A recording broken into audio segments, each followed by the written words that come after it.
Bismillahirrahmanirrahim. Assalamualaikum warahmatullahi wabarakatuh. Apa kabar anak-anakku semuanya? Semoga kita selalu berada di dalam lindungan Allah Subhanahu wa taala. Amin ya robbal alamin. Kita masih membahas tentang sistem periodik unsur. Dan kali ini kita akan membahas tentang sifat keperiodikan suatu unsur yang berada di dalam sistem periodik unsur. Sifat keperiodikan artinya sifat keteraturan dari posisi unsur-unsur tersebut di dalam SPU atau sistem periodik unsur. Ada 5 hal atau sifat yang akan kita bahas. Yang pertama jari-jari atom, yang kedua energi ionisasi, yang ketiga afinitas elektron, yang keempat keelektronegatifan, dan yang terakhir adalah sifat logam atau non-logam. Baik, yang pertama kita bahas dulu tentang jari-jari atom. Atom itu kita gambarkan dengan sebuah bola. Jadi, kalau misalnya atom digambarkan seperti bola, artinya luas permukaannya seperti lingkaran. Oleh karena itu, untuk mengukur jari-jari atom sama seperti halnya kita mengukur jari-jari lingkaran. Jari-jari lingkaran itu diukur dari titik tengah ke tepi lingkaran. Nah, di dalam atom yang berada di titik tengah sebagai pusatnya adalah inti atom. Sedangkan tepinya itu adalah kita sebut dengan elektron terluar atau elektron valensi. Sehingga konsep dari jari-jari atom itu adalah jarak dari inti atom ke elektron terluar atau ke elektron valensinya. Ini adalah gambaran dari penentuan jari-jari atom. Misalnya suatu atom memiliki jumlah elektron yang bisa mengisi dua kulit. Kulit pertama kulit K dan yang kedua adalah kulit L. Maka untuk menentukan jari-jarinya kita mengukur dari inti atom ke kulit kedua. Bayangkan kalau misalnya nomor atomnya bertambah banyak, dan tentu saja akan mempengaruhi jumlah elektronnya juga. Kalau jumlah elektronnya banyak artinya dia akan mengisi di kulit-kulit ke berikutnya. Oleh karena itu, jumlah kulit itu sangat berperan aktif di dalam menentukan jari-jari atom. Semakin banyak kulitnya atau semakin bertambah kulitnya, artinya jarak dari inti ke kulit terluar juga akan semakin jauh. Hal ini akan mengakibatkan jari-jari atomnya semakin besar. Ini terjadi pada unsur-unsur yang berada dalam satu golongan. Nah, bagaimana dengan unsur-unsur yang berada dalam satu periode? Nah, unsur-unsur tersebut berarti memiliki jumlah kulit yang sama, karena untuk menentukan periode itu dilihat dari kulit yang memiliki nomor terbesar atau bilangan kuantum utama terbesar. Jadi kalau kulitnya sama berarti periodenya sama. Maka kalau kita ingin menentukan keperiodikan jari-jari atom dalam satu periode, berarti kita bayangkan kulitnya sama. Artinya analoginya atau asumsinya bahwa kalau kulitnya sama, jari-jarinya harus sama. Tapi kenyataannya jari-jari atomnya tidak sama. Nah, ini dipengaruhi oleh nomor atom.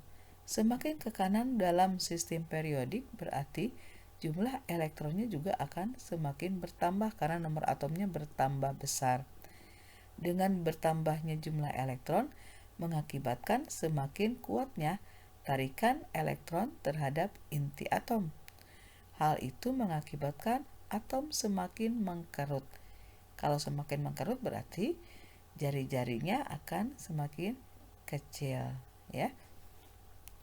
Selanjutnya, ini adalah hasil penemuan para ahli.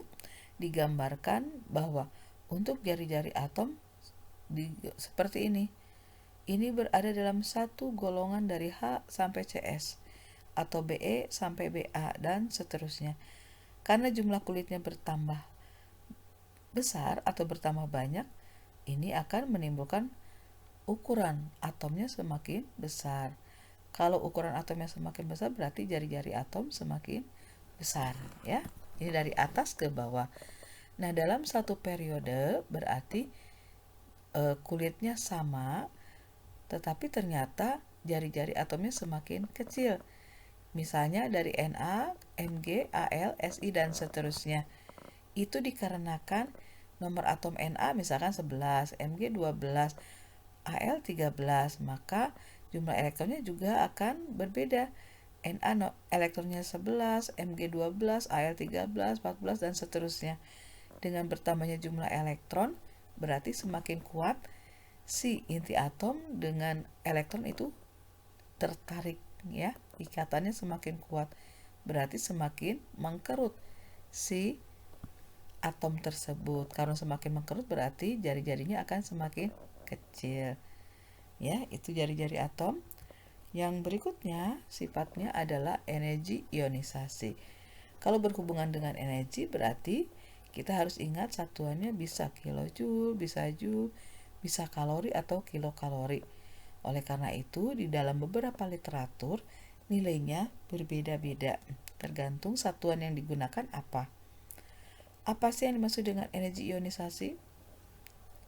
Energi ionisasi itu adalah energi yang dibutuhkan atau diperlukan untuk melepaskan elektron yang terikat paling lemah oleh suatu atom atau ion dalam wujud gas.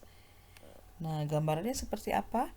Misal di sini suatu atom memiliki elektron di kulit K-nya 2, di kulit L-nya 8. Berarti mereka terisi penuh.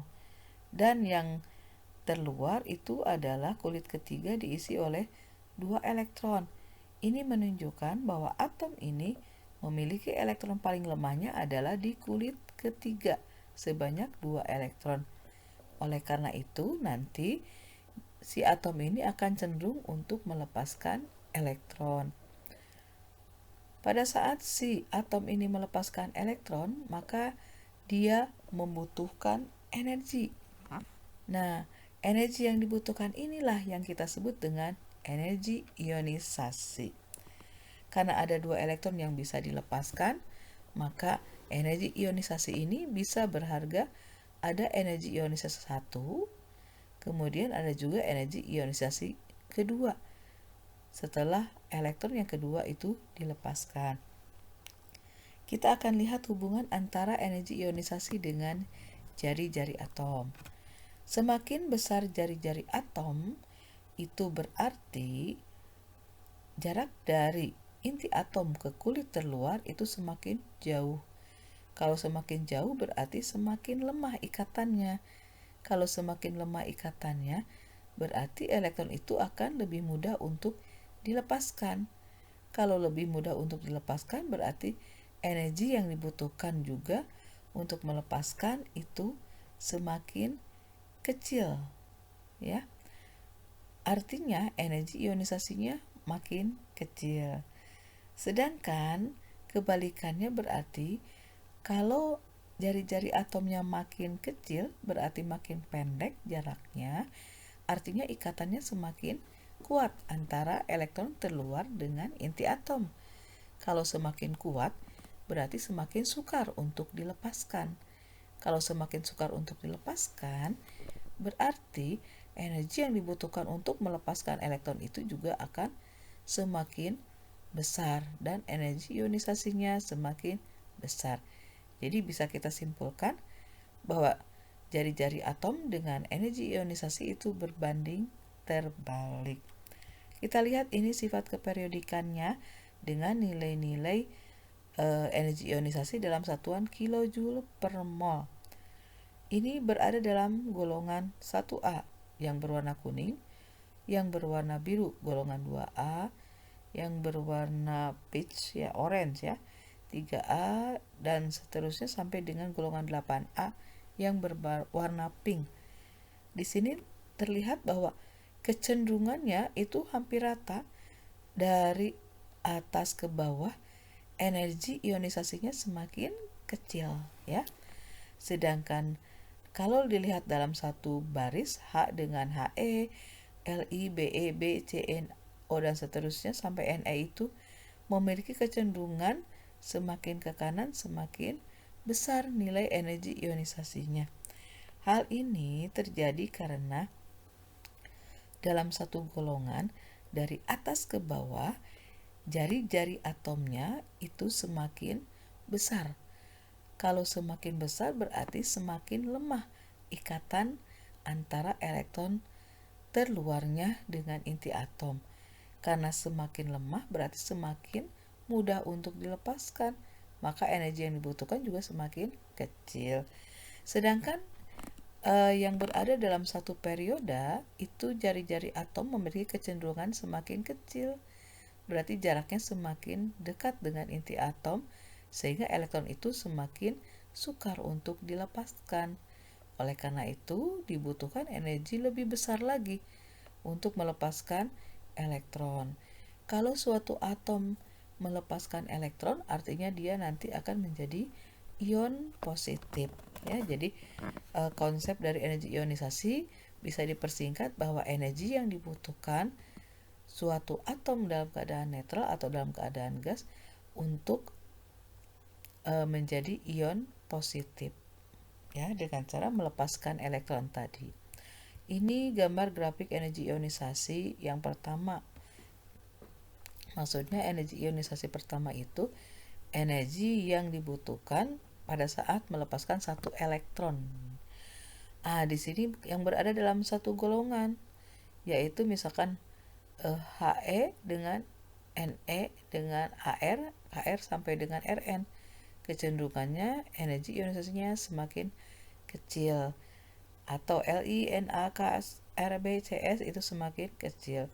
Berbeda dengan dalam satu periode Li, kemudian B, C, O, dan seterusnya.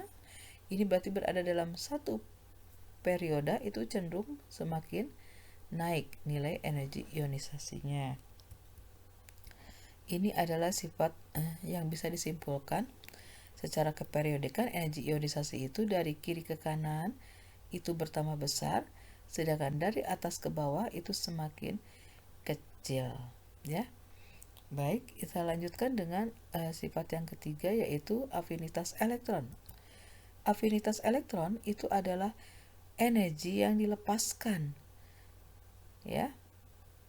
Energi yang dilepaskan ya. Jadi afinitas elektron itu besarnya energi yang dilepaskan oleh suatu atom atau ion netral dalam keadaan bebas, dalam keadaan gas saat menarik elektron untuk menjadi ion negatif. Jadi kalau kita lihat di sini berarti kebalikan dari energi ionisasi. Kalau energi ionisasi itu energi yang dibutuhkan untuk melepaskan elektron. Kalau afinitas elektron, energi yang dilepaskan untuk menarik elektron.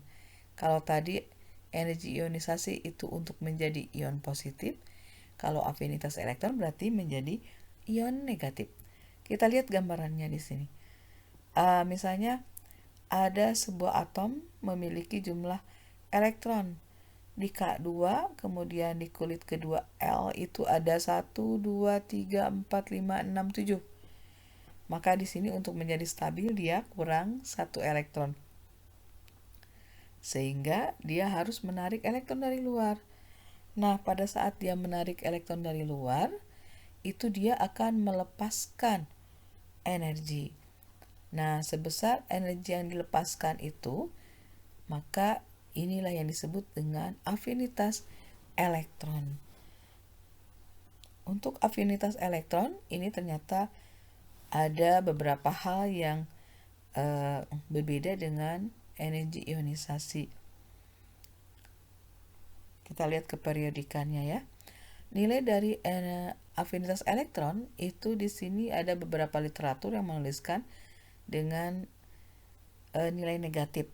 Nah, negatif di sini bukan berarti nilainya min 73 atau min 60, tetapi negatif di sini artinya dia melepaskan energi, ya. Nah, di sini ada keperiodikannya, berarti kita lihat kecenderungannya. Dalam satu golongan, kamu jangan lihat min 73 dibandingkan dengan min 60, tetapi minnya dianggap tidak ada dulu. 73 60, 53, 48, 47, 30. Berarti ini kecenderungannya adalah semakin kecil untuk afinitas elektron. Demikian juga dengan yang lainnya, walaupun ada yang berbeda, berubah ya, tapi ini dilihat dari kecenderungannya. Sedangkan berada dalam satu periode, berarti kita lihat kecenderungannya 53, 2, 30 ini positif ya.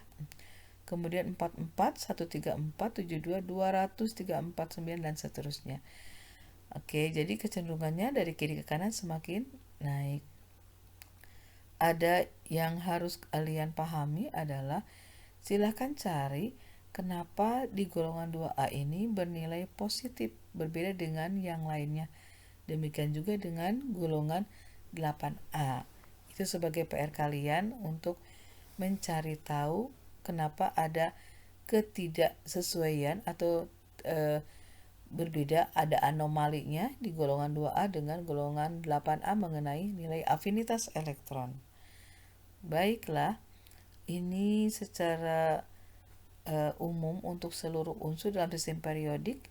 Kita simpulkan bahwa afinitas elektron dari kiri ke kanan itu semakin besar, sedangkan dari atas ke bawah itu semakin kecil. Jadi silakan kalian pahami, bisa memahami garis yang berwarna biru atau berwarna oranye.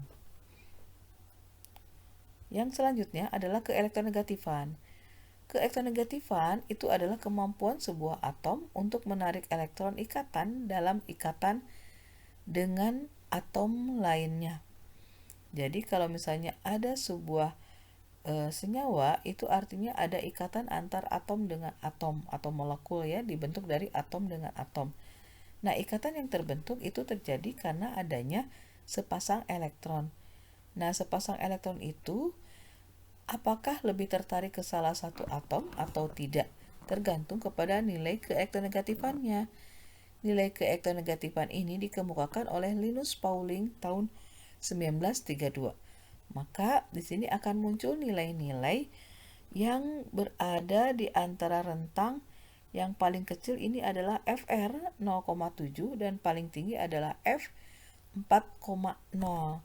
Nah, ternyata golongan yang terakhir 8A ini tidak muncul. Kenapa? Karena di sini ada kata ikatan. Atom yang akan berikatan itu adalah atom yang belum stabil.